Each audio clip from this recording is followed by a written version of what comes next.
Hello student, welcome to Srijan, a promise of quality education. তো দেখো, তোমাদের আমি ডাব্লিউবিটি এর তোমরা ডিমান্ড করছিলে যে না স্যার ডাব্লিউবিটি এর সলিউশন পেজ মানে ফিজিক্সের টেস্ট পেপার নিয়ে আসুন।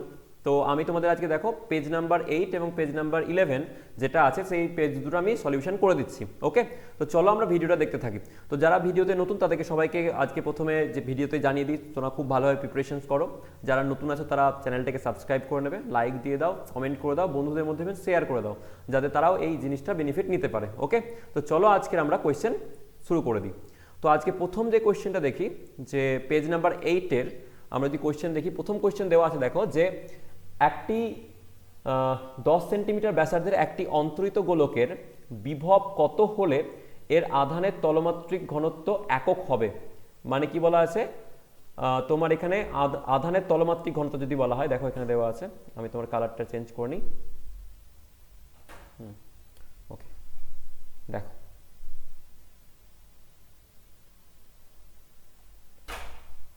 ওকে, এর থেকে বেশিটাই নেই। ওকে, এবার দেখো বলেছে কি আধানের তলমাত্রিক ঘনত্ব একক হবে, মানে তলমাত্রিক ঘনত্ব কত যাবে, ইউনিট মানে সিগমার মান কত হয়ে যাবে 1। ওকে, আচ্ছা, আর ব্যাসার্ধ আর এর মান কত দেওয়া আছে, আর এর মান দেওয়া আছে 10 সেন্টিমিটার। তাহলে বলে তার বিভব কত আমরা যদি অ্যাপ্লাই করি, ভি এর মান কত হবে যাতে আমাদের তলমাত্রিক ঘনত্ব হয় একক। চলো দেখে নিই। তাহলে আমাদের এখানে দেওয়া আছে দেখো আর এর ভ্যালু যদি আমরা নিই, আর ইকুয়ালস টু আমাদের কাছে দেওয়া আছে স্যার 10 সেন্টিমিটার। এবার 10 সেন্টিমিটারকে আমরা যদি মিটারে কনভার্ট করি তাহলে 0.1 মিটার হয়ে যাবে। ওকে, আচ্ছা, আমরা জানি যে স্যার তলমাত্রিক ঘনত্ব সিগমা ইকুয়ালস টু কি হয়, surface charge density equals to Q by A. Okay, তাহলে এবার বলেছে তলমাত্রিক ঘনত্বের মান সিগমার মান কত হবে 1, তাহলে আমরা বলতে পারি কিউ বাই এ সমান 1। তাহলে কিউ সমান কত হয়ে যাবে স্যার, কিউ সমান হবে স্যার এ, আর এ মানে হচ্ছে কত আমরা জানি পাই আর স্কোয়ার, পাই আর স্কোয়ার। আর এর ভ্যালু দেওয়া আছে তোমার দেখো 0.1, তাই না? তাহলে এখান থেকে আমরা আর এর ভ্যালু পেয়ে যাব। আচ্ছা, আর আমাদেরকে কি জানা আছে, আমরা জানি স্যার ভি ইকুয়ালস টু কি হয়, বিভব ভি ইকুয়ালস টু হয় স্যার কে কিউ বাই আর, তাই না? কে কিউ বাই আর হয়। এবার দেখো কে এর মান তোমাদের, কিউ এর মান তোমরা পেয়ে গেছো, চার্জের মান তোমাদের জানা আছে, চার্জের মান কত দেওয়া আছে স্যার, চার্জ হয়ে গেছে আমার পাই আর স্কোয়ারের সঙ্গে সমান। তাহলে ভি ইকুয়ালস টু আমি বলতে পারবো স্যার কে এর ভ্যালু কত হয়, কে এর ভ্যালু হয় 1/4 pi epsilon naught into Q এর ভ্যালু কত হয়েছে পাই আর স্কোয়ার, তাহলে pi into sir R square by নিচে কত হয়ে আছে স্যার, নিচে আছে একটা আর, গোলকের ব্যাসার্ধ। ওকে, আচ্ছা, তাহলে আমরা এখানে ভি ইকুয়ালস টু কি পাবো, এই জায়গাটা থেকে দেখো এখানে করছি আমরা। তাহলে ভি ইকুয়ালস টু আমরা স্যার বলতে পারবো যে 1/4 পাই এপসাইলন নটের ভ্যালু কত হয় স্যার 9 ইন্টু 10⁹ আমাদের জানা আছে, ইন্টু এবার দেখো পায়ের ভ্যালু কত আছে, এখানে আর আর একটা কেটে যাবে। ওকে, পায়ের ভ্যালু হচ্ছে স্যার 3.14। আচ্ছা স্যার এর ভ্যালু কত, আর এর ভ্যালু কত স্যার, আর এর ভ্যালু আমরা বার করে রেখেছি স্যার 0.1। এবার এইটা যেটা পাবে তোমাদের এই ইউনিটটা দেখো, এই যে আমাদের মানে বিভব আসবে সেটা কিন্তু এসআই ইউনিটে আসবে, আর তোমাদের ভ্যালুটা দেওয়া আছে দেখো এখানে, সেখান থেকে আছে ইএসইউ মানে সিজিএস ইউনিট। ওকে, তো তোমরা যদি এটা ক্যালকুলেট করো এবং ক্যালকুলেট করবে সিজিএস ইউনিটে কনভার্ট করে নাও, তাহলে তোমাদের অ্যান্সার হবে, এখান থেকে সবাই আশা করি ক্যালকুলেট করতে পারবে, এই ডেটাটাকে ক্যালকুলেট করে নেবে, দেখবে ক্যালকুলেট করে তোমার ভ্যালু আসবে এইটা 3 পয়েন্ট সামথিং আসবে। তারপরে তুমি ইএসসি ইউনিটে কনভার্ট করো তাহলে 314 ইএসইউ আসবে। এখান থেকে আশা করি তোমরা ক্যালকুলেট করতে পারবে, আমি একটু নতুন পেজ নিচ্ছি না। ওকে, নেক্সট দেখো, নেক্সট কি বলা আছে যে নিম্নলিখিত কোনটির উপর একটি সুষম চৌম্বক ক্ষেত্র কোনরূপ বল ক্রিয়াশীল করবে না। কি বলেছে, একটি সুষম চৌম্বক ক্ষেত্র ইউনিফর্ম ইলেকট্রিক ফিল্ড কোনো বল ক্রিয়াশীল হবে না কার উপরে কোনো বল ক্রিয়া করবে না। তো বলা আছে তড়িৎবাহী লুপের ওপর কোনো বল ক্রিয়া করবে না। তবে লেখা আছে তড়িৎ দ্বিমেরুর উপর ক্রিয়া করবে না, চৌম্বক দ্বিমেরুর উপর ক্রিয়া করবে না, তড়িৎ পরিবাহী। প্রথম কথা হচ্ছে যে তড়িৎ পরিবাহীর উপর বল ক্রিয়া করবে। কত হয় বল ক্রিয়া, বলের মান জানি বিল সাইন থিটা, বিআইএল হয়, তোমরা জানো বিল সাইন থিটা। প্রযুক্ত ফোর্সের মান কোনো একটা তড়িৎবাহী যদি থাকে মানে কারেন্ট ক্যারিং কন্ডাক্টর, তড়িৎ পরিবাহী যদি একটা পরিবাহী থাকে তার উপরে চৌম্বক ক্ষেত্রের দ্বারা প্রযুক্ত বল হয় বিল সাইন থিটা, যেখানে বি হচ্ছে চৌম্বক ক্ষেত্রের মান, আই হচ্ছে তড়িতের সেই পরিবাহীর মধ্যে দিয়ে প্রবাহিত কারেন্টের ভ্যালু, এল হচ্ছে পরিবাহীর লেন্থ, আর সাইন থিটা হচ্ছে তাদের মধ্যবর্তী কোণ। ঠিক আছে, আচ্ছা, আর এফটা হচ্ছে প্রযুক্ত বল। তাহলে তড়িৎ দ্বিমেরুর উপর চৌম্বক ক্ষেত্রে প্রযুক্ত বল কত হয় তড়িৎবাহী পরিবাহীর উপর, সেটা হচ্ছে বিল সাইন থিটা। তাহলে তো এটা হবে না, কি বলেছে ক্রিয়াশীল হয় না বলেছে। ওকে, চুম্বক দ্বিমেরুর উপর এটার উপরও বল প্রয়োগ করবে, এটার বল প্রয়োগ করে চুম্বক দ্বিমেরু যদি থাকা হয় তা আমরা জানি চুম্বক ভ্রামক সৃষ্টি হবে, প্রযুক্ত বল হবে। ওকে, এবার দেখো তড়িৎ দ্বিমেরু দেওয়া আছে। তড়িৎ দ্বিমেরু মানে হচ্ছে একটা ধরো এরকম, একটা ধরো এখানে ছোট্ট মাইনাস কিউ চার্জ আর সেম এখানে প্লাস কিউ চার্জ রাখা আছে আর ডিস্টেন্সের মধ্যে। মধ্যবর্তী ডিস্টেন্স কত? মধ্যবর্তী ডিস্টেন্স হচ্ছে আর। তাহলে এর মধ্যে বলেছে চুম্বক ক্ষেত্র বল প্রয়োগ করবে। তো চুম্বক ক্ষেত্র তড়িৎ দ্বিমেরুর উপর কিন্তু কোনোভাবে বল প্রযুক্ত করবে না, কারণ আমরা জানি এই যে কনসেপ্টটা যে কি তড়িৎ দ্বিমেরু মানে কি। তড়িৎ দ্বিমেরু মানে হচ্ছে যে দুটি চার্জ সুনির্দিষ্ট দূরত্বের মধ্যে রেখে, মানে সমান এবং বিপরীতধর্মী দুটি চার্জ অল্প দূরত্বের ব্যবধানে যে সংস্থা গঠন করে সেটাকে বলা হয় তোমার তড়িৎ দ্বিমেরু। তাহলে তড়িৎ দ্বিমেরুতে এই যে চার্জগুলো, এই চার্জগুলো স্থির অবস্থায় আছে, এই চার্জগুলো স্থির অবস্থায় আছে। যদি বলে কি অবস্থায় আছে স্যার? স্থির অবস্থায় আছে। আর স্থির অবস্থায় থাকা চার্জের উপর প্রযুক্ত বল 0 হয়। ম্যাগনেটিক ফিল্ড কখনো কি করে না? স্থির চার্জের উপর বল প্রয়োগ করে না। কি জেনে রাখবে যে ম্যাগনেটিক, আমি এখানে লিখে দিই, ম্যাগনেটিক চৌম্বক ক্ষেত্র, চৌম্বক ক্ষেত্র স্থির চার্জের ওপর, স্থির আধানের ওপর, আধানের উপর কোনরূপ বল প্রয়োগ করে না, কোনরূপ বল প্রয়োগ করে না, বল প্রয়োগ করে না, প্রয়োগ করে না। ওকে, তাহলে যেহেতু দেখো আমরা জানি যে দুটি বিন্দু আধান যদি ক্ষুদ্র দূরত্বের ব্যবধানে যে সংস্থা গঠন করে সেটাকে বলা হয় তোমার তড়িৎ দ্বিমেরু। আর এই তড়িৎ দ্বিমেরুর উপর যেহেতু স্থির আছে এই চার্জগুলো, সেহেতু কোনরূপভাবে কোনো বল প্রযুক্ত হবে না। তাহলে উত্তর হবে এটা। আর একটা দেখি তড়িৎবাহী লুপ, ভালো করে দেখো। আমরা বললাম যে আর একটা জিনিস আমি এখানে বলে দিই, যে ধরো আমি এখানে একটা এক্সট্রা পেজ নিয়ে নিই। দেখো যদি আমরা বলি যে কোনো একটা চৌম্বক ক্ষেত্রের মধ্যে কোনো একটা তড়িৎবাহী লুপ, তড়িৎ মানে বাহী থাকে, এর মধ্যে ধরো আই কারেন্ট যাচ্ছে, এই পরিবাহীর মধ্যে আই কারেন্ট যাচ্ছে, আর এটা একটা চৌম্বক ক্ষেত্রে রাখা হয়েছে। তাহলে এই পরিবাহীর উপর প্রযুক্ত বল, এই পরিবাহীর উপর প্রযুক্ত চৌম্বক বলের মান হয় BIL sine theta, BIL sine theta.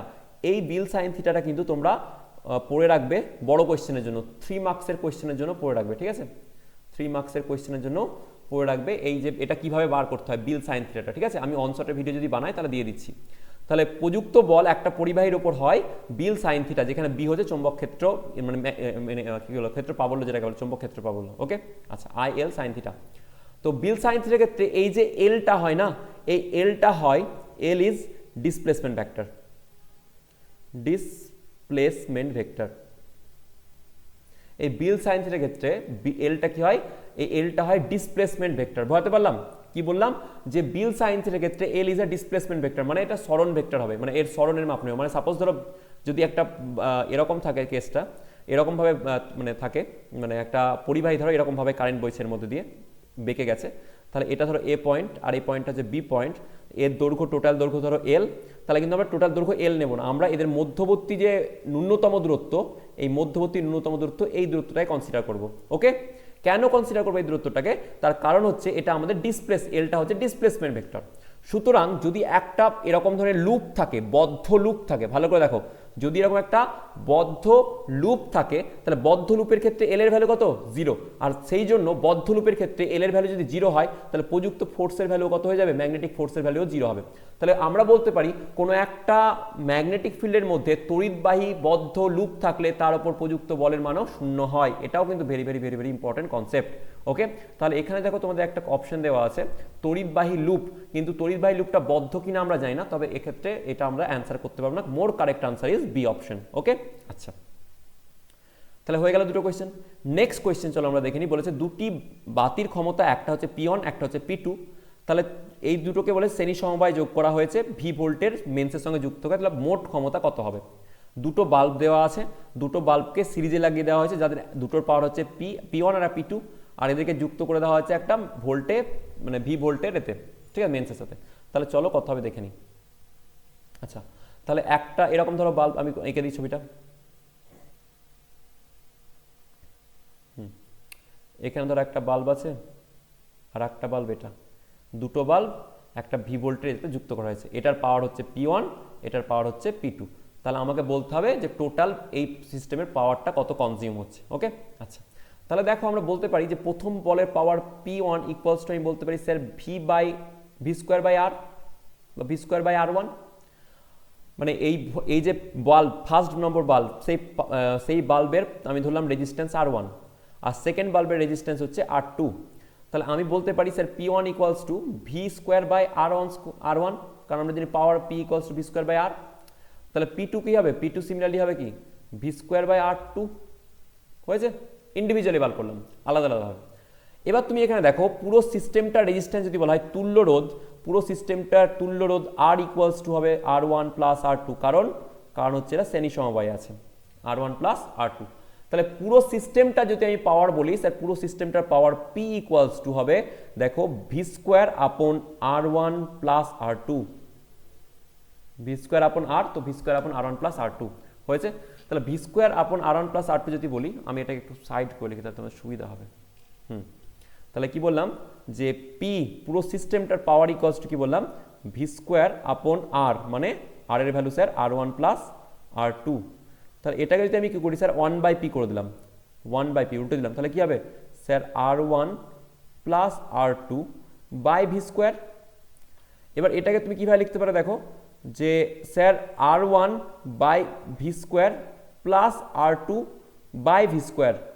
আশা করি কারোর অসুবিধা নেই। 1/p ইকুয়ালস টু, এবার দেখো R1 বাই ভি স্কোয়ার কার উল্টো P1 এর, R2 বাই ভি স্কোয়ার কার উল্টো এটা হচ্ছে দেখো P2 এর। তাহলে আমি বলতে পারি স্যার, আর একটা আমি স্লাইড নিয়ে নিই, নেক্সট স্লাইড মুভ করছি দেখো, সেখানে আমি বলতে পারবো স্যার কি হবে তাহলে স্যার 1/p ইকুয়ালস টু, পেলে তোমরা আলটিমেটলি পেয়েছো দেখো R1 by V square plus R2 by V square.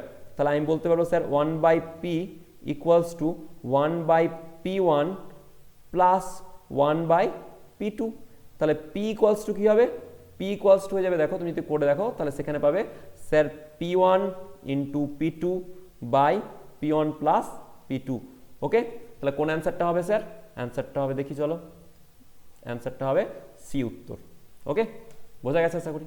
আচ্ছা, থার্ড নম্বর দেখো, তো থার্ড নম্বর হয়ে গেল ফোর্থ।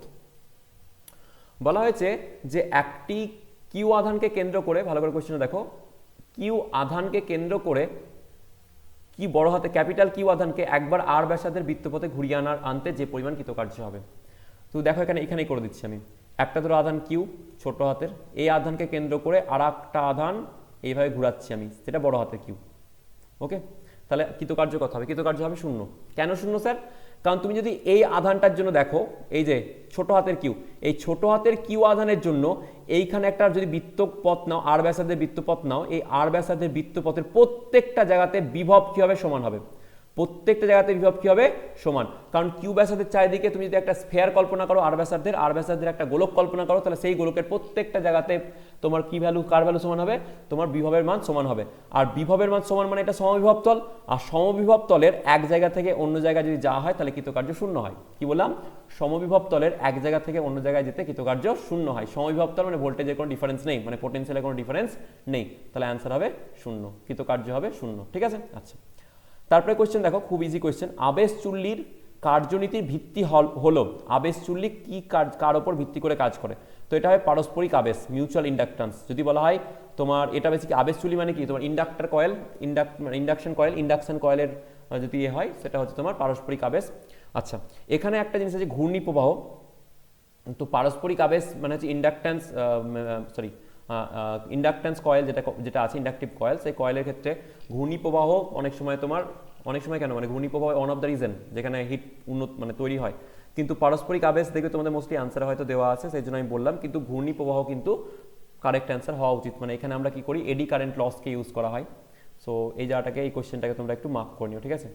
এই জায়গাটাকে একটু কোশ্চেনটা দেখে নিও। দুটো অপশনে অলমোস্ট কাছাকাছি আছে, পারস্পরিক আবেশ, mutual inductance is one of the reason, আর একটা রিজন হচ্ছে ঘূর্ণি প্রবাহ, দুটোই কারেক্ট হওয়া উচিত। ওকে, নেক্সট দেখো, একটি লোহার পেরেক একটি দণ্ডচুম্বকের কাছে আনলে কি বল, এটা তোমরা আগেও করেছো, এখানে দুটোই প্রযুক্ত হয়, বল এবং টর্ক দুটোই অনুভব করবে। ঠিক আছে, তাহলে কি বললাম, একটি পেরেককে যদি দণ্ডচুম্বকের কাছে নিয়ে আসা হয় তাহলে সেটা বল এবং টর্ক দুটোই অনুভব করে।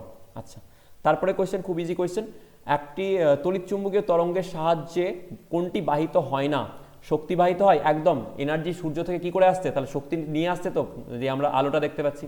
ভরবেগ আমরা জানি ভরবেগ আছে, আধান আধান নিয়ে আসে না, কারণ ইলেকট্রোম্যাগনেটিক ওয়েভ তড়িৎ চুম্বকীয় তরঙ্গ কোনো আহিত মানে তরঙ্গ নয়, বা এটার মধ্যে দিয়ে কোনো আধান পরিবাহিত হয় না, তাহলে অপশন সি হবে উত্তর। আচ্ছা নেক্সট দেখো কোয়েশ্চেনটা একটা, এই কোয়েশ্চেনটা ভালো কোয়েশ্চেন আছে, যে উত্তল দর্পণ দ্বারা গঠিত প্রতিবিম্ব হবে, উত্তল দর্পণ মানে হচ্ছে তোমার কনভেক্স মিরর, ঠিক আছে, কনভেক্স মিরর দ্বারা গঠিত প্রতিবিম্ব। আমি একটা বলে রাখি যাটাই, জাস্ট জিনিসগুলো মাথায় রেখে দেবে। নিচে চলে যাই, একটা নিয়ে নিই ট্যাব। ওকে দেখো, উত্তল দর্পণ দ্বারা কনভেক্স মিরর দ্বারা গঠিত ইমেজ, ইমেজ প্রতিবিম্ব, ইমেজ মানে প্রতিবিম্ব, formed by convex mirror is always, মাথায় রাখবে সব সময় কি হবে, 1 নম্বর পয়েন্ট ভার্চুয়াল হবে। ভার্চুয়াল মানে ভার্চুয়াল হবে, কি বললাম, ইমেজ কনভেক্স মিররের দ্বারা উৎপন্ন যে প্রতিবিম্ব সেটা সবসময় ভার্চুয়াল হবে। ভার্চুয়াল মানে হচ্ছে তোমার অসৎ প্রতিবিম্ব, সৎ নয় অসৎ। ওকে আচ্ছা 2 নম্বর তোমার কি হবে, ইরেক্ট হবে, ইরেক্ট মানে সমশীর্ষ, ভার্চুয়াল মানে হচ্ছে অসৎ প্রতিবিম্ব, ঠিক আছে, ইরেক্ট মানে হচ্ছে সমশীর্ষ, এবং 3 নম্বর হবে ছোট হবে, ডিমিনিশ হবে, ডিমিনিশড। ওকে তাহলে কি বলবো এটাকে, ক্ষুদ্র, ছোট হবে, স্মল হবে, ঠিক আছে। তাহলে এটা সবসময় মাথায় রাখবে যে অনেক অনেক অনেক কোয়েশ্চেনে আসে, মানে অনেক সময় তোমার চাকরির ইন্টারভিউতে ডাইরেক্ট জিজ্ঞাসা করে যে ভার্চুয়াল ইমেজ, যে কনভেক্স মিরর দ্বারা গঠিত যে প্রতিবিম্ব, সেই প্রতিবিম্ব কীরকম হয়, ভার্চুয়াল হবে, ইরেক্ট হবে এবং ডিমিনিশড হবে। কী হবে, ভার্চুয়াল, ইরেক্ট এবং ডিমিনিশড, ঠিক আছে। তো তুমি এখানে কীভাবে মনে রাখতে পারো, এটাকে মনে রাখবে ভিইডি, দেখো ভিইডি, ভেড মনে রাখবে, কার জন্য হয়, কনভেক্স মিররের জন্য, তাহলে ভিইডি ফর সি। ওকে এইভাবে মনে রাখতে পারো যে ভার্চুয়াল ইমেজ সবসময় তৈরি করবে, ইরেক্ট তৈরি করবে, ডিমিনিশ তৈরি করবে। এবার এখানে কি আছে দেখে নাও, এখানে দেখো সমশীর্ষ, এক্স্যাক্টলি, ইরেক্ট হবে, ক্ষুদ্র হবে, একদম ছোট, তাহলে এ অপশনই কারেক্ট, বাকিগুলো দেখার দরকারই নেই। নেক্সট দেখো, সূর্যাস্তের ঠিক পূর্বে সূর্যকে উপবৃত্তাকার ইলেকট্রিক্যাল দেখায়, কারণ তোমরা জানো প্রতিসরণ, এটা বলার দরকার নেই, প্রতিসরণের চ্যাপ্টারেও আছে, প্রতিসরণ থেকে বলতে, প্রতিফলনের জন্য কোনোদিন দেখায় না, বিচ্ছুরণের জন্য কোনোদিন দেখায় না, বিক্ষেপণের জন্য দেখায় না, কি হয়, প্রতিসরণের জন্য দেখাবে। আচ্ছা গামা কম্পাঙ্কের একটি ফোটনের ভর বেগ হবে, আচ্ছা আমরা জানি স্যার ভর বেগ, আমি এখানেই করে দিচ্ছি, এখানে করব নোংরা হয়ে যাবে, তার থেকে পাশে না, ঠিক আছে একটা পাতাতেই যাচ্ছে, একটা নতুন করে আবার নিয়ে নিই। দেখো আমরা জানি ভরবেগ কি হয়, ফোটন গামা কম্পাঙ্কে দেওয়া আছে, তাই তো, একবার দেখে নিই কোশ্চেনটা আবার কি বলা আছে, যে গামা কম্পাঙ্কের একটি ফোটনের ভরবেগ হলো, ঠিক আছে। তাহলে আমার বলা আছে কম্পাঙ্কের ফোটনের ভরবেগ, তাহলে ভরবেগ আমরা জানি এম, যদি বলা হয় lambda equals to de Broglie equation থেকে h/mv, তাহলে mv তো ভরবেগ, তাহলে m into V equals to হচ্ছে h/λ। এবার ল্যামডা দিয়ে উত্তর দিয়েছে না ফ্রিকোয়েন্সি দিয়ে দিয়েছে, আচ্ছা ফ্রিকোয়েন্সি দিয়ে দেওয়া আছে, তাহলে আমরা জানি কি জানি, আমরা জানি sir c equals to nu lambda, c equals to কি হয়, নিউ ল্যামডা, তাহলে ল্যামডা ইকুয়ালস টু কি হবে স্যার, নিউ বাই সি, তাহলে এখানে আমরা কি লিখতে পারবো sir, hc by nu, answer হয়ে যাবে hc বাই নিউ। ওকে তাহলে এটা হয়ে যাবে তোমার ভরবেগের উত্তর, তাহলে hc বাই নিউ কোনটা আছে, hc by nu, c equals to nu lambda, এখানে ঠিকই তো করলাম, অপশন মিলছে না কেন, c equals to nu into lambda equals to nu by C, তাহলে ল্যামডার জায়গায় বসতে গেলো hc বাই নিউ হওয়া উচিত, দেখে নিও একবার চেক করে, আমি কিছু ভুল করলাম কি, ভরবেগ mv equals to h by lambda, ল্যামডার মান হচ্ছে তোমার নিউ বাই সি, কারণ c equals to nu lambda, তাহলে ল্যামডার মানে হচ্ছে, ও সরি এখানে তো বসাতেই ভুল করেছি। ওকে দেখো ল্যামডা ইকুয়ালস হচ্ছে c বাই নিউ হবে। ওকে তাহলে এখানে হচ্ছে h, ল্যামডার মান হচ্ছে c বাই নিউ, তাহলে c ওপরে চলে যাবে নিউ, তাহলে এটা হবে উত্তর। ওকে তাহলে এটা হবে ফার্স্ট অপশন। আচ্ছা যে ক্ষেত্রটিতে এসি সরবরাহ সরাসরি ব্যবহার করা যায় না, সেটা তাপ উৎপাদন করা যায় ভাই, ডাইরেক্ট করতে পারি, আলো উৎপাদন করতে পারি, ভোল্টেজ পরিবর্তন আমরা করতেই থাকি, তড়িৎ লেপন বা ইলেকট্রোপ্লেটিং করতে পারি না, ঠিক আছে, ইলেকট্রোপ্লেটিং করা যায় না, এগুলো মনে রাখো একটুখানি। ওকে, এক এএমইউ এর যান্ত্রিক তুল্য শক্তি যত মেগা ইলেকট্রন ভোল্ট তা হলো কত মেগা ইলেকট্রন ভোল্ট হবে, এটা আমি মনে রাখতে বলেছিলাম তোমাকে যখন আমরা পড়াচ্ছিলাম। যাই হোক আমি দেখিয়ে দিই একবার। বলেছে এক এএমইউ ভরের তুল্য শক্তি কত হবে, বেসিক্যালি কোশ্চেনটা জিজ্ঞাসা করেছে, ঠিক আছে। তো একটা স্লাইড নিয়ে নিলাম, দেখো কি হবে এখানে আমি দেখে নিই। এবার বলছে এক এএমইউ এক এএমইউ মানে জানবে একটা প্রোটনের ভর, mass of one proton, mass of one proton, একটা প্রোটনের মাস যত সেটাই হয়। এবার একটা প্রোটনের মাস কত হয়, ওয়ান প্রোটন, ওকে, তাহলে একটা প্রোটনের মাস কত হয় 1.67 into 10⁻⁻24 KG, sorry -27 KG into -10⁻27 KG, এটা হয় একটা প্রোটনের মাস, ঠিক আছে। তো এই মানটাই বলা হয় এক এএমইউ। ওকে, এবার এই এক এএমইউ শক্তিটা থেকে আমরা কত এনার্জি পেতে পারি, মানে এক এএমইউ ভর থেকে, তাহলে আমরা জানি আইনস্টাইনের equation equals to MC square, M এর ভ্যালু কত, এম এর ভ্যালু হচ্ছে 1.67 ইন্টু 10⁻⁻27 ইন্টু সি স্কোয়ার মানে হচ্ছে 3 ইন্টু 10⁻8 মিটার পার সেকেন্ড তার স্কোয়ার। ওকে, এটা যেটা আসবে সেটা জুল এককে আসবে, এটা যেটা আসবে সেটা জুল এককে আসবে। ওকে, এবার এটাকে যদি তুমি কিছু কনভার্ট করো, যে তোমাকে মেগা ইলেকট্রন ভোল্টে আনতে বলেছে, তাহলে মেগা ইলেকট্রন ভোল্ট মানে হচ্ছে আমি এটাকে ইলেকট্রন ভোল্টে প্রথমে কনভার্ট করব। ইলেকট্রন ভোল্টে যদি কনভার্ট করতে যাই তাহলে আমরা জানি 1 ইলেকট্রন ভোল্ট ইকুয়ালস টু কত হয় 1.6 ইন্টু 10⁻⁻19 কুলম, না সরি জুল, 1 ইলেকট্রন ভোল্ট মানে এত জুল, তাহলে 1 জুল সমান কত হবে, এটা ভাগ করতে হবে 1 হয়ে যাবে, তাহলে এটা থেকে তুমি গুণ মানে ভাগ করে পাবে 1.67 ইন্টু 10⁻⁻27 ইন্টু 3 ইন্টু 10⁻8 তার স্কোয়ার যদি মারো, তাকে যদি ভাগ করো কত দিয়ে, এই যে 1.6 ইন্টু 10⁻⁻19। ওকে, আর মেগা ইলেকট্রন ভোল্ট বলেছে তো এখানে 10⁻⁻6 আবার 6 দিয়ে গুণ করতে হবে। মেগা ইলেকট্রন ভোল্ট মানে 1 মেগা ইলেকট্রন ভোল্ট মানে 10⁻6 দিয়ে গুণ করো, তাহলে যেটা আসবে সেটা হবে তোমার উত্তর। ওকে, আর এটা যদি করো, এটা মাথায় রেখে মনে রেখে দাও, এটা আছে 931 মেগা ইলেকট্রন ভোল্ট। ওকে, 931 মেগা ইলেকট্রন ভোল্ট আছে, এটাকে মুখস্থ রাখো, অনেক জায়গাতে ডাইরেক্ট কাজে আসে, তো আমরা বলে দেবো 931 মেগা ইলেকট্রন ভোল্ট, ঠিক আছে। আচ্ছা, তারপরটা দেখো খুব ইজি কোয়েশ্চেন, নিচের কোনটি অর্ধপরিবাহী। তো প্রথম কথা, এটা ফেরাস, কোনোদিন ডি ব্লক এলিমেন্ট তুমি জানো হবে না। সিলিকন, এটা সিলিকন অক্সাইড, যেটা আছে জেনারেলি মাটি বেসিক্যালি বলতে গেলে এটা, আর CU copper, D block element, তাহলে হবে কোনটা, যে গ্যালিয়াম, এটা আবার ভুল করে বলো না, গ্যালিয়াম হবে GaAs, এটাকে বলা হয় গ্যালিয়াম আর্সেনাইড, গ্যালিয়াম আর্সেনাইড, এটা হচ্ছে অর্ধপরিবাহী। আচ্ছা, সংকেত তরঙ্গের সঙ্গে বাহক তরঙ্গের সমন্বয় পদ্ধতি কি বলা হয়, সমন্বয় পদ্ধতিকে মডিলিউশন বলা হয়, কি বলা হয়, মডিলিউশন।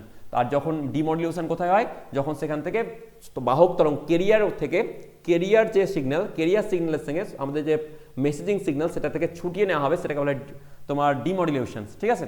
তো কেরিয়ার বাহকের সঙ্গে সমন্বয়ের পদ্ধতিকে বলা হয় মডিলিউশন। ওকে, নেক্সট চলো, নেক্সট পাতা দেখি, আমরা এই 2 পাতা কমপ্লিট করলাম অলমোস্ট, নেক্সট পাতায় গিয়ে আমরা দেখবো।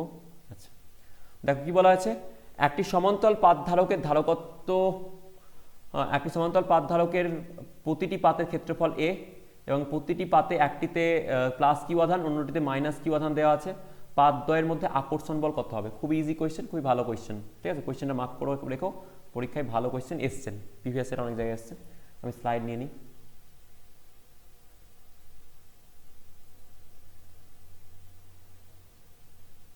দেখো বলা হয়েছে দুটো পাত আছে, পাত দুটোর একটাতে এরকম একটা পাত, এদিকে একটা পাত, এদের একটা পাতে প্লাস কিউ আধান, একটা পাতে মাইনাস কিউ আধান, সমান্তরাল পাত ধারকের ধারকত্ব, পরীক্ষার জন্য একটা ইম্পর্টেন্ট কোয়েশ্চেন, মাথায় রেখো, পরীক্ষাতে কোয়েশ্চেন আছে, মানে সমান্তরাল পাত ধারকের ধারকত্ব কত হয়, ঠিক আছে। তো সমান্তরাল পাত ধারকের ধারকত্বের ক্ষেত্রে এখান থেকে তুমি বুঝতে পারছো, এদিকটা আমি যদি ভালো করে এটাকে ড্রয়িং করি, এটা একটা সমান্তরাল পাত ধারক, যেটাতে এটাতে প্লাস কিউ চার্জ আর এটাতে মাইনাস কিউ চার্জ রাখা হয়েছে, তাহলে এদিক থেকে এদিকে কি হবে, ইলেকট্রিক ফিল্ড যাবে, এদিক থেকে একটা ইলেকট্রিক ফিল্ড পাবে তুমি, এরকম, তাই না? প্লাস কিউ থেকে মাইনাস কিউ থেকে ইলেকট্রিক ফিল্ড, আর এই ইলেকট্রিক ফিল্ডের মান ই ইকুয়ালস টু কত হয়? ই ইকুয়ালস টু হয় Q by two epsilon naught. কত হয়? Q by two epsilon naught. একটা পাতের জন্য কিউ বাই এপসাইলন নট, আর একটা পাতে থেকে আছে Q by epsilon naught, Q by two epsilon naught এরকম হয়, তুমি কিন্তু পাবে ইলেকট্রিক ফিল্ডের value. Okay, Q by two epsilon naught. এবার তোমরা যেন প্রযুক্ত ফোর্স এফ ইকুয়ালস টু হয় কিন্তু কিউ ইন্টু ই, কিউ ইন্টু ই।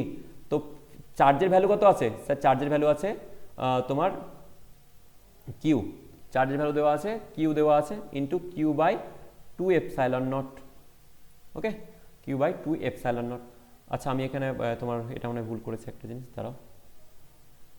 হ্যাঁ, এরিয়াটা আমি ক্যালকুলেট করতে ভুলে গেছি, এরিয়াটা ধরতে ভুলে গেছি। এরিয়াটা এখানে হবে তোমার এ চলে আসবে, two epsilon naught into A. Okay, Q এর ভ্যালু হচ্ছে টু এপসাইলন এ। তাহলে এটা মুছে দিই আমি জায়গাটাকে, ইরেজার নিই। ওকে, এবার দেখো যেটা আমি বলছিলাম, প্রত্যেকটার কি দেওয়া আছে তোমার? সিলেক্ট না হচ্ছে না রে, ওকে হয়েছে। আচ্ছা ওকে, এবার দেখো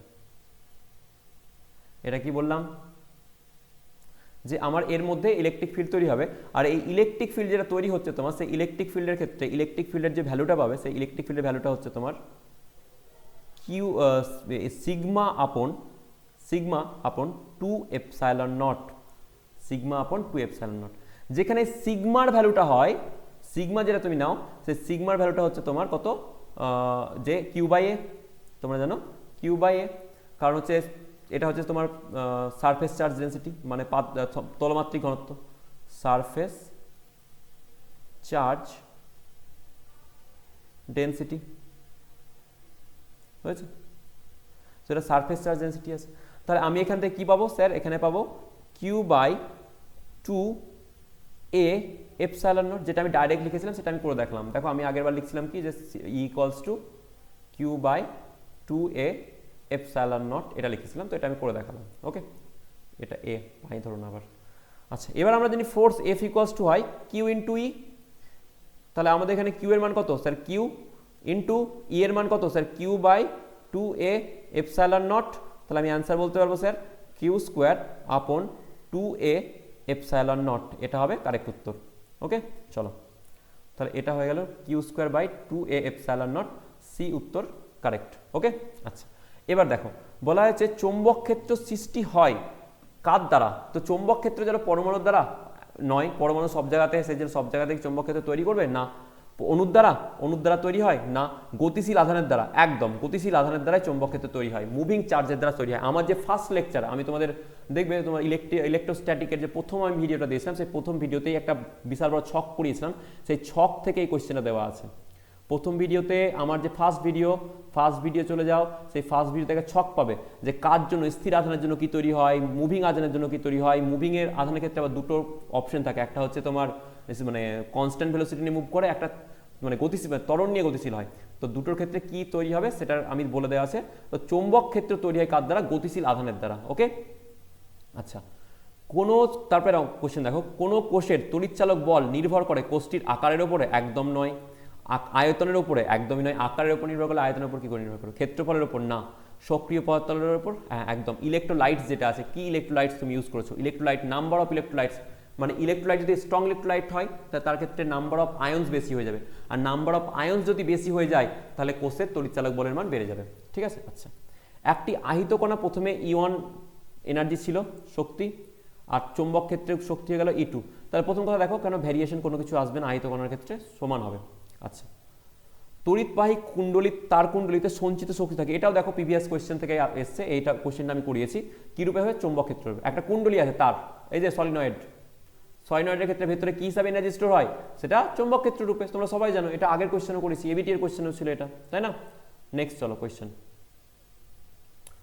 তড়িৎচুম্বকীয় ক্ষেত্র সিদ্ধি করে, মানে ইলেকট্রোম্যাগনেটিক ওয়েভ যে কি ল কে সিদ্ধ করে সেটা দিয়েছে। গাউসের ল একদম করে, অ্যাম্পিয়ারের সূত্র করে, ফ্যারাডের সূত্র করে, তাহলে এ অপশন ইজ কারেক্ট। ওকে, আর বাকিগুলোর ক্ষেত্রে কিন্তু হবে না, প্রত্যেকটাই করে। তোমরা জানো এই প্রত্যেকটা সূত্র একটা নতুন নাম পেয়ে যায়। ইএমডাব্লিউর ক্ষেত্রে এই প্রত্যেকটা সূত্র একটা নতুন নাম পেয়ে যায়, সেটাকে বলে ম্যাক্সওয়েলস ইকুয়েশন। কি বলা হয়? Maxwell equation. ওকে, আচ্ছা, তড়িৎ চুম্বকীয় তরঙ্গ তৈরি হয়, সেম কোয়েশ্চেন, এই কোয়েশ্চেনটা আর এর আগের কোয়েশ্চেনটা আমি যেটা করালাম যে চৌম্বক ক্ষেত্র তৈরি হয় কোথায়। তো তড়িৎ চুম্বকীয় তরঙ্গ সৃষ্টি হয় জানবে যখন কোনো একটা আধান চার্জ কি আছে তোমার অ্যাক্সিলারেটেড বা ডিসিলারেটেড মোশনে আছে, ত্বরণযুক্ত বা মন্দনযুক্ত কণা শুধুমাত্র তোমার কি তৈরি করতে পারে, তড়িৎ চুম্বকীয় তরঙ্গ উৎপন্ন করতে পারে। তাহলে সি উত্তর হবে ত্বরান্বিত আধানের জন্য, ত্বরান্বিত আধানের জন্য কি তৈরি হয়, তড়িৎ চুম্বকীয় তরঙ্গ তৈরি হয়। আচ্ছা, রাস্তার বৈদ্যুতিক বাতির প্রতিফলক রূপে ব্যবহৃত হয়, রাস্তার বৈদ্যুতিক বাতির ক্ষেত্রে প্রতিফলক রূপে কি ব্যবহার করবে, অবশ্যই অবতল দর্পণকে তোমরা ইউজ করবে। বইয়ের কিছু কিছু ক্ষেত্রে তোমার দেখবে যে উত্তল দর্পণ দেওয়া আছে, তো অবতল দর্পণের ক্ষেত্রে আমরা কি করি, আমরা কি পাই যে স্ক্যাটার্ড হয়ে যায়, চারিদিকে ছড়িয়ে পড়ে, ঠিক আছে, অবতল দর্পণের ক্ষেত্রে, আর এই জন্য আমরা প্রতিফলক রূপে কি ইউজ করব, অবতল দর্পণকে ইউজ করব। আচ্ছা, চোখের স্বাভাবিক চোখের সাহায্যে যে কোনো দূরত্বের বস্তুকে দেখার ক্ষমতায় কি বলে, উপযোজন বলা হয়, অ্যাডাপ্টেশনস। দ্বিনেত্র দৃষ্টি একদম না, যেটা বাইপোলার ভিশন বলা হয়, এটাকে কি বলা হয়, বাইপোলার ভিশন, এটা কিন্তু একটা রোগ। আচ্ছা, হ্রস্ব দৃষ্টি মানে হচ্ছে এটাকে বলা হয় তোমার হেটারোমায়োপিয়া, আর একটা দীর্ঘ দৃষ্টি যেটাকে মায়োপিয়া বলা হয়। উপযোজন হচ্ছে অ্যাডাপ্টেশনস, আমরা যে স্বাভাবিক চোখে দেখি তাই জন্য সেই স্বাভাবিক চোখে দেখার ক্ষমতা, বস্তুকে দেখার ক্ষমতায় কি বলা হবে, অ্যাডাপ্টেশন বা উপযোজন। পরীক্ষায় আছে, ছায়ার বইয়ে দিয়ে যাবে, পরীক্ষায় মাঝে মধ্যে এই কোশ্চেনটাও আসে। নেক্সট দেখো, একটি ধাতুর নিবৃত্ত বিভব হচ্ছে ভিএস, স্টপিং পোটেনশিয়াল আছে ভিএস, আর নির্গত ইলেকট্রনের সর্বোচ্চ বেগ ভি এর মধ্যে সম্পর্ক বলেছে। তুমি দেখো একটা ইলেকট্রন যখন মানে নিবৃত্ত বিভব কি করে, ও আর ওর ম্যাক্সিমাম ভেলোসিটি নিয়ে বার হওয়ার পরেও আর অ্যানোডে পৌঁছাতে পারে না, ক্যাথোড থেকে বার হয়ে এসে অ্যানোডেও পৌঁছাতে পারে না ম্যাক্সিমাম ভেলোসিটি নিয়ে আসার পরেও, তার মানে সর্বোচ্চ গতিশক্তি থাকার পরেও এ ঢুকতে পারে না কোথায়, অ্যানোডের মধ্যে, সেটাকে বলা হয় স্টপিং পোটেনশিয়াল, সেই পোটেনশিয়ালটাকে। তার আমরা বলবো sir E VS equals to কি হয়, হাফ এম ভি স্কোয়ার, এর সঙ্গে সমান, সমান মানে এটা ঢুকতে দেবে না, তাহলে আমি বলতে পারবো স্যার ভিএস ডাইরেক্টলি প্রপোর্শনাল কি হলো, ভি স্কোয়ারের সঙ্গে সমান হয়ে গেল, তাহলে বি অপশন ইজ কারেক্ট। ওকে, বোঝা গেল যে ম্যাক্সিমাম এনার্জি নিয়ে আসা, গতিশক্তি নিয়ে আসা বস্তুটাও, সরি আধানটাও, ম্যাক্সিমাম গতিশক্তি নিয়ে আসা আধানটাও ঢুকতে পারলো না কোথায়, তোমার অ্যানোডের মধ্যে, সেই পোটেনশিয়ালটাকে কি বলা হয়, স্টপিং পোটেনশিয়াল। তাহলে ই ইন্টু ভিএস ইকুয়ালস টু কি যাবে, হাফ এম ভি স্কোয়ার, তাহলে আমি বলতে পারি স্টপিং পোটেনশিয়াল কার সঙ্গে সমানুপাতিক, ডাইরেক্টলি ভি স্কোয়ারের সঙ্গে সমানুপাতিক। আচ্ছা, একটি সোজা পরিবাহীর সাবেশাঙ্ক কত, শূন্য, এটা বলার কি আছে, আমরা জানি সাবেশাঙ্ক কার জন্য হয়, কয়েলডের জন্য, কয়েল থাকলে, কিন্তু বলেছে এখন সোজা, এটা থাকলে আমরা জানি সাবেশাঙ্ক এল প্রপোর্শনাল ডাইরেক্টলি এন স্কোয়ারের সঙ্গে সমান হয়, self inductance directly proportional to N square, তো আমার তো নাম্বার অফ টার্নসই নেই, তাহলে কত হবে, এল সাবেশাঙ্ক 0 হবে। ভালো কোয়েশ্চেন, ভালো কোয়েশ্চেন মানে কি, জাস্ট পাতি কোয়েশ্চেন। একটি হাইড্রোজেন পরমাণুর এনতম বোর কক্ষের আবর্তনরত ইলেকট্রনের রৈখিক ভরবেগ পিএন, তাহলে পিএন কার সঙ্গে সমান হতো, খুবই ইজি। দেখো আমরা এনতম কক্ষপথের আমরা জানি যে বোরের থেকে, আমরা বোরের যে সেকেন্ড যদি বলা হয় যে হাইপোথিসিসটা কি ছিল, আমরা জানি ইলেকট্রন সমস্ত কক্ষপথে ঘুরতে পারে না, ইলেকট্রন সেই সমস্ত কক্ষপথে ঘোরে যেই সমস্ত কক্ষপথের কৌণিক ভরবেগ এম ভি আর, কৌণিক ভরবেগ M V R equals to কি হয়, এনএইচ বাই 2 পাইয়ের সঙ্গে সমান হবে, এনএইচ বাই 2 পাইয়ের সঙ্গে সমান হবে। এবার এখানে কি বলে দেখো, রৈখিক ভরবেগ, এখানে বলা আছে কৌণিক বলেনি, এখানে বলছে রৈখিক ভরবেগ, তাহলে রৈখিক ভরবেগ কার সঙ্গে সমান হয় বলে দাও, চলো দেখে নাও। তাহলে আমরা জানি কৌণিক রৈখিক ভরবেগ ইন্টু হয় কি হয়, এম ইন্টু ভি, তাহলে নামিয়ে দাও নিচে কি, এন এইচ বাই 2 পাই আর। এবার আর এর ভ্যালু তোমার জানা আছে, আর কি হয়, আর হয় sir n, r equals to হয় n square H square by 4 pi square M Z square, হয়েছে, এটা হয় আর এর ভ্যালু। তাহলে আর এর ভ্যালু ক্ষেত্রে আমরা কি বলতে পারবো sir, sir N H by 2 pi into N square H square by 4 pi square M Z square.